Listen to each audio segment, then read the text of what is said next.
You're talking about building out a sequence, right? Part of that is, of course, knowing where these banks pull from before you apply. Because you don't want to go and find 3 banks and they all pull from TransUnion. Right. And now your credit report is, down in the dumps. I've heard talks about some people saying, well, they try calling in and asking, and the bank will say one thing one day about, okay, well, today we pull from Equifax and tomorrow we pull from TransUnion.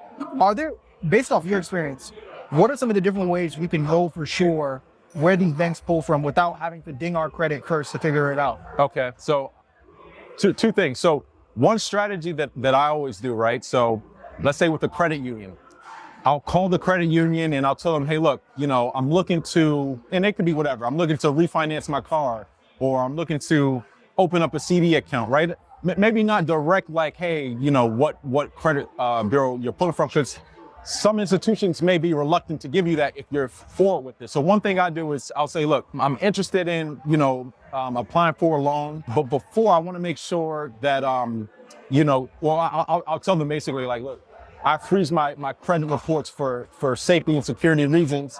I'm interested in applying. Should I unlock my credit, scores before I apply? And they'll say, okay, yes, of course.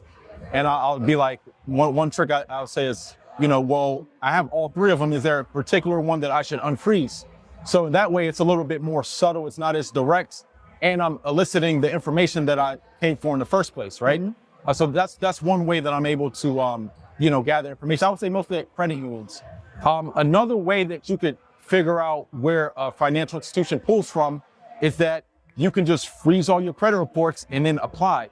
And so you can find out where you get what's called a block inquiry notification. Say it again, block inquiry? A block inquiry notification. That's a gem, I know about. So Experian will give you a notification if someone attempted to pull your credit.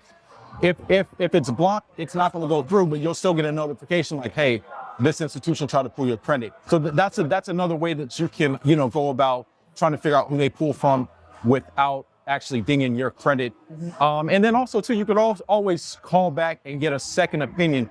Sometimes the frontline customer service reps may not know those specific details. Mm-hmm. So it's always good to get a second opinion. One thing I will caution is that right now, a lot of lenders are changing their data points. So like what used to, case in point, Citizens Bank, a lot of people knew they pulled Equifax. Well, a lot of institutions are moving towards Experian. Why? Because Experian has SSN verification, right? So it helps clamp down on fraud and stuff like that. So yeah, the one thing is like the data points are always evolving. So if you see a video from a year ago, 2 years ago, always take that with a grain of salt because things are always evolving, especially right now in this current economic climate we're in. I love it. Niggas drop high in the cheese cause of us. Tip me a TD. That shit, girl, I bitch know I'm a beatie. She let me